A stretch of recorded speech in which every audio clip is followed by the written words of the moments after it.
Steve Harvey, the undisputed king of comedy, the man who commands a global empire and whose laughter echoes in millions of homes every single day. For decades, he has stood as a titan of television, an icon of charisma who rose from the crushing darkness of homelessness to become one of the most powerful voices in entertainment history. His story is taught as a lesson in perseverance, a legend built on grit, faith, and an unbreakable will. But the smiling, confident figure you see on stage is a carefully constructed masterpiece, built over a battlefield of scars that never healed. Behind the billion-dollar brand lies a story of broken families, public humiliation so severe it would have ended anyone else, and a financial catastrophe that left him with just $1,700 and the threat of prison. The world saw the legend rise, but it never saw the man drowning in the cost of his own dream. This is the story of the pain that forged the king. Long before the world knew his name, Steve Harvey was just a boy with a stutter on the rough side of Cleveland, Ohio. Born to a coal miner father and a Sunday school teacher mother, poverty was a cold, constant presence. But the deepest wound wasn't the lack of food. It was the ridicule he faced every time he tried to speak. In the classroom, his stammer turned every word into a struggle, drawing cruel laughter from his classmates. The scar that would shape his entire life was carved one afternoon in sixth grade. When his teacher asked the class to write down what they wanted to be, Steve shakily wrote, "I want to be on television." The teacher snatched his paper, read it aloud with a scoff, and called him up to the front of the class. She asked him again, and when he stuttered through his answer, she declared it impossible. She ripped his dream in half right in front of him, then called his parents to complain about his ridiculous ambitions. Steve would later admit, "That sound of the paper tearing has stayed with me my whole life." But his father, Jesse, refused to let the dream die. He told Steve to write it down again, tape it to his mirror, and read it every single day. That torn piece of paper became a promise, a silent vow that would fuel him through decades of darkness. That fragile childhood dream seemed impossibly distant as Steve stumbled through early adulthood. He worked a series of soul-crushing jobs: a mailman, a carpet cleaner, an insurance salesman, even a boxer who took punches for cash. Each job left him emptier than the last, the promise he made to his father fading into a distant echo. Then, one night in 1985, a friend dared him to try stand-up at an open mic night. With nothing left to lose, he got on stage. The moment the first laugh hit him, he knew he was born. He quit his job the next day. But the path to comedy was not paved with applause. It was a descent into hell. For 3 long years, Steve Harvey was homeless, living in the cramped back seat of his 1976 Ford Tempo. The car was his home, his office, and his coffin of hope. He washed in gas station bathrooms and survived on cheap sandwiches, the gnawing hunger a constant reminder of his failure. He was terrified someone would peer through the window and discover his secret shame.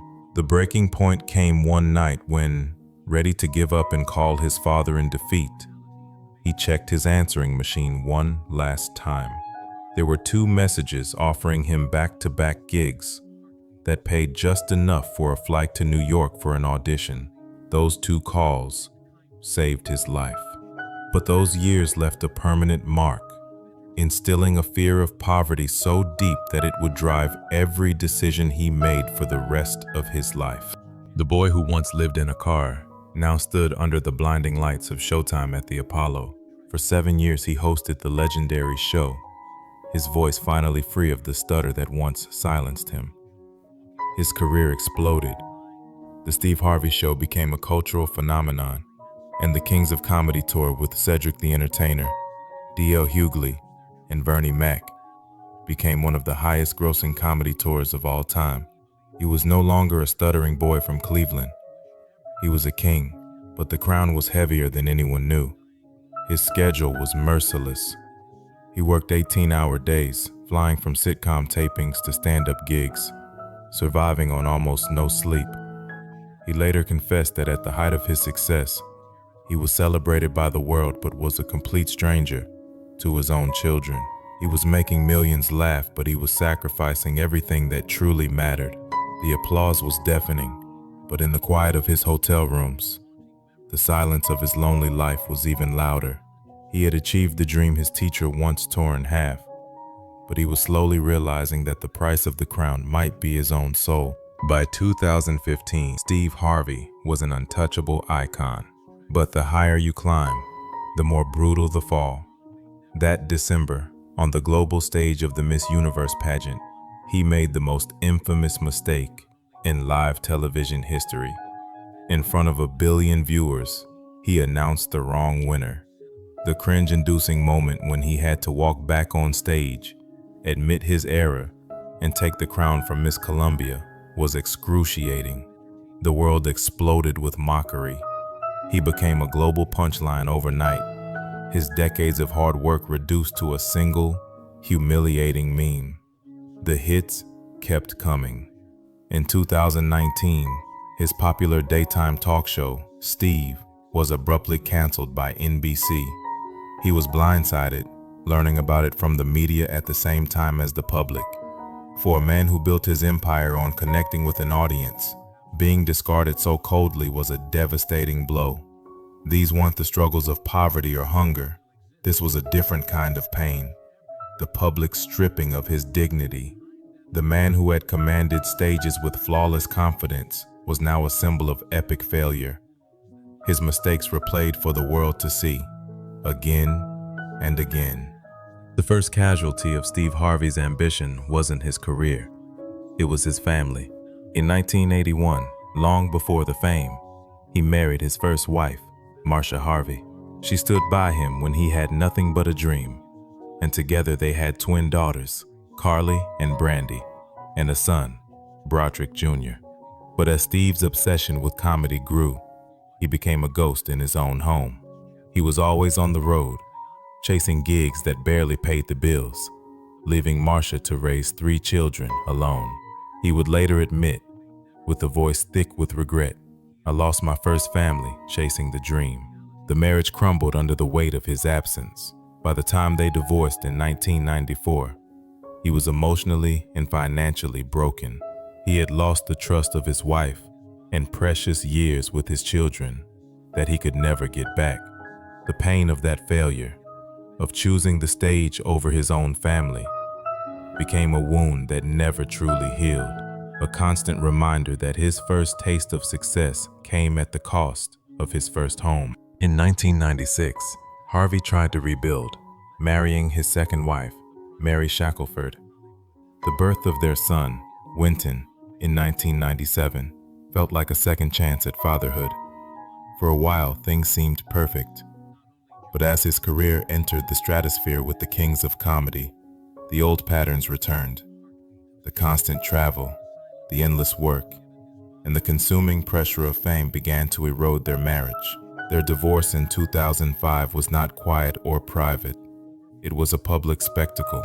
Mary unleashed a firestorm of accusations in the media, painting Steve as a monster and threatening to bring his entire empire crashing down. Though many of her most extreme claims were later dismissed in court, the damage was done. The scandal tarnished his reputation and turned his personal life into tabloid fodder. The deepest cut, however, was the impact on their son Winton, who was caught in the crossfire of his parents' bitter war. Harvey had once again failed to hold the family together, but this time, the failure was broadcast to the entire world. Just as he was reeling from his second divorce, Harvey was hit with a blow that nearly finished him for good. His accountant informed him of a catastrophic error. His taxes hadn't been properly filed for 7 years. Suddenly, he was facing a staggering $25 million bill from the IRS. After paying his lawyers for the divorce, he checked his bank account and was horrified to see the balance, $1,700. The man the world saw as a wealthy superstar was, in reality, completely broke and on the verge of going to prison for tax evasion. The fear of returning to homelessness was now replaced by the terror of a jail cell.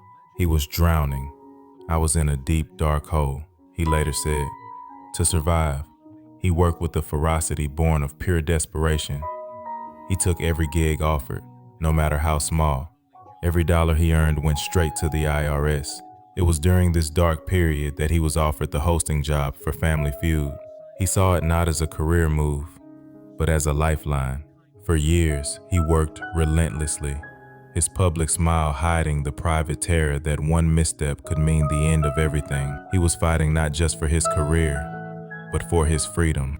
Broken by 2 divorces, public shame, and financial ruin, Steve Harvey was a man in need of saving. In 2007, he married Marjorie Bridges, a woman he had briefly met years earlier, and told, "I'm going to marry you one day." Marjorie became his anchor in the storm. She brought peace to his chaotic life and helped him heal the wounds that fame and failure had inflicted. Together, they embarked on their most challenging project, blending their 2 families. With his 4 children and her 3, they created a new family of 7. It was not easy, but Steve was determined not to fail again. He gave Marjorie's children his last name, and, more importantly, he gave them his time and his heart. The ultimate moment of redemption came in 2015 when his stepson, Jason, said to him on live television, his voice breaking, "You gave me your last name. You're the only father I've ever known." In that moment, Steve Harvey, the tough comedy king, broke down and sobbed uncontrollably. It wasn't about the fame or the money. It was the healing of his deepest scar, the feeling that he had failed as a father.